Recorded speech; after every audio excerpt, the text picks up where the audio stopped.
پچھلے 40 سال سے پوری دنیا میں ایران کو جو ٹارگٹ کیا، اس کے باوجود آپ کے سپریم لیڈر، ہمیں اس وقت تک ان سے اتنا لگاؤ نہیں تھا، لیکن جس وقت انہوں نے اپنی شہادت دے دی، اس وقت پر لگا کہ کیا عظیم شہادت ہے، کس کے لیے۔ آج جو ہم خوش ہو گئے، پوری دنیا میں آپ نے ہماری عزت بحال کر دی ہے، عزت کا آپ نے خیال رکھا ہے۔ اگر ایران جھک جاتا ان بڑی طاقتوں سے، صرف ایران نہیں جھکتا، ہم سب کا سر بھی جھک جاتا، پوری دنیا میں جھک جاتا۔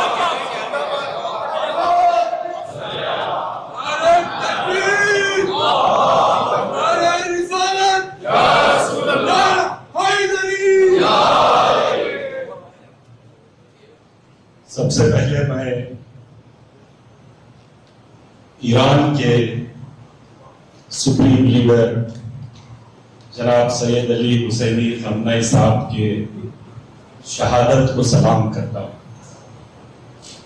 اور میں یہ کہنا چاہتا ہوں کہ ان کی شہادت نے پوری دنیا کے حق پسند لوگوں کا، امن پسند لوگوں کی روح کو جھنجھوڑ دیا۔ اور میں شہر بنگلور میں استقبال کرنا چاہوں گا ڈاکٹر عبدالمجید حکیم الہی، جو مجتبی خامنئی صاحب کے نمائندے ہیں، اور وہ ہمارے شہر بنگلور آئے ہیں۔ ہم سب کو ایک کرنے کے لیے، دلوں کو جوڑنے کے لیے آئے ہیں۔ میں آپ کا استقبال کرتا ہوں۔ اور ایک نوجوان جو پارلیمنٹ میں ہم سب کی آواز بن کر آج گونج رہے ہیں، سید مہدی روح اللہ صاحب کا بھی استقبال کرتا ہوں۔ ابھی آپ سے خطاب کیے جناب روشن بیگ صاحب، یہاں پہ موجود علماء کرام، نوجوان ساتھیوں، زیادہ تو کچھ کہنا نہیں چاہوں گا، اتنا کہنا چاہتا ہوں کہ اللہ یہ، رسول یہ، اس کی دی گئی کتاب یہ، تو ہم ایک دوسرے سے جدا کیسے؟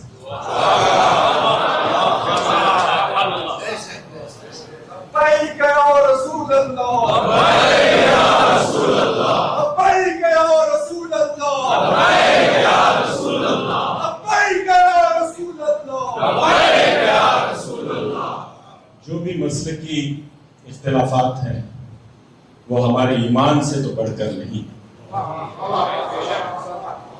ہو ہی نہیں سکتے۔ آج پوری دنیا میں اس بات کی ضرورت ہے کہ ہم سب کو ایک ہونا ہے، مل جل کر یہ جدوجہد کرنا ہے۔ آج جس طریقے سے امریکہ اور اسرائیل نے جو سازشیں رچی ہیں، جو حملے اس نے کیے ہیں، آج ایران کس کے لیے آواز اٹھا رہا ہے؟ کیا صرف ایران کے باشندوں کے لیے آواز اٹھا رہا ہے؟ نہیں، ایران پوری دنیا میں انسانیت کو بحال کرنے کے لیے وہ جدوجہد کر رہا ہے، حق کے لیے آواز اٹھا رہا ہے۔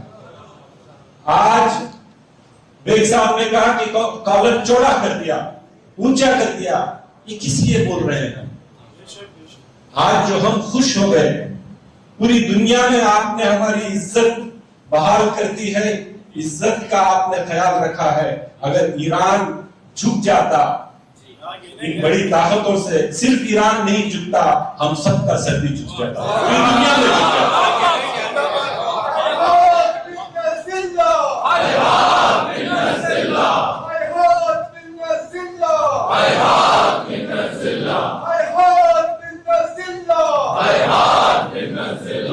لیکن آج بھی ہم دیکھتے ہیں عزت کی بہت اچھی ہے، یہ نعرہ مولا امام حسین علیہ السلام کا کربلا میں تھا، حیات من الذلہ، حیات من الذلہ، حیات من الذلہ۔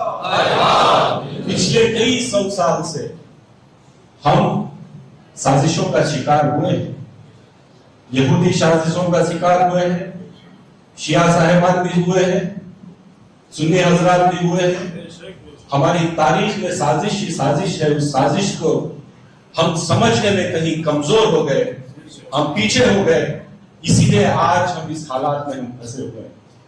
لیکن آج بھی میں دیکھتا ہوں کہ چند لوگ، ہو سکتا ہے چند علماء کرام،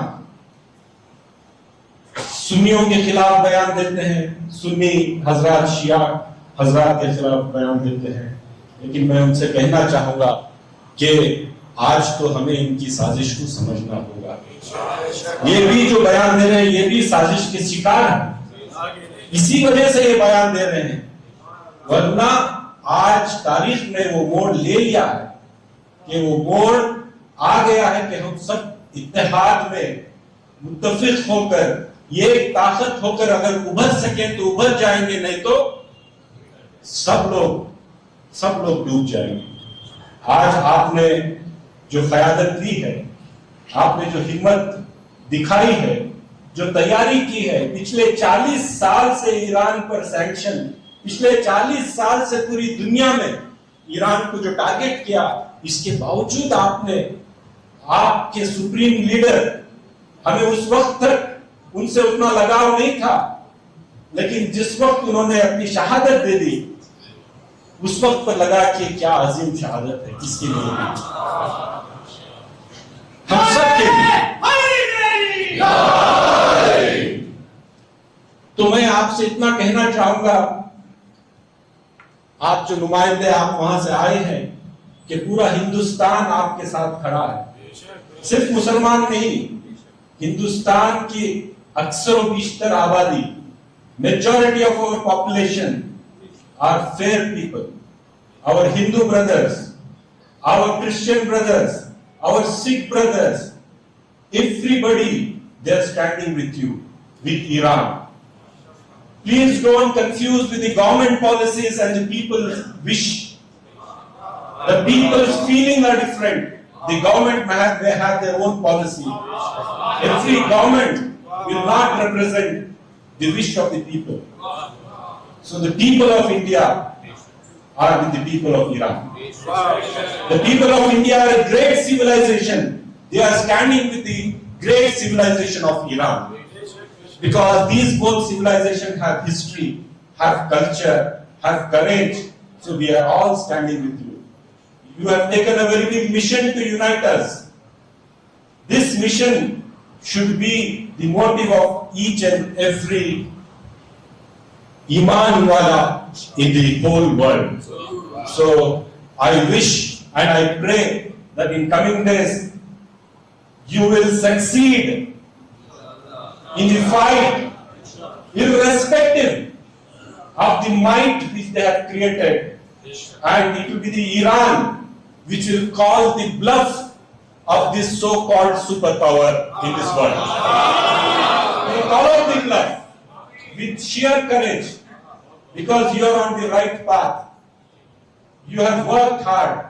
You are the only Islamic country in the world which, with very few Islamic countries, may be exception, who have developed their own technology, who have developed your intellect to such an extent that you have made us proud by standing up to them, to all these bullies.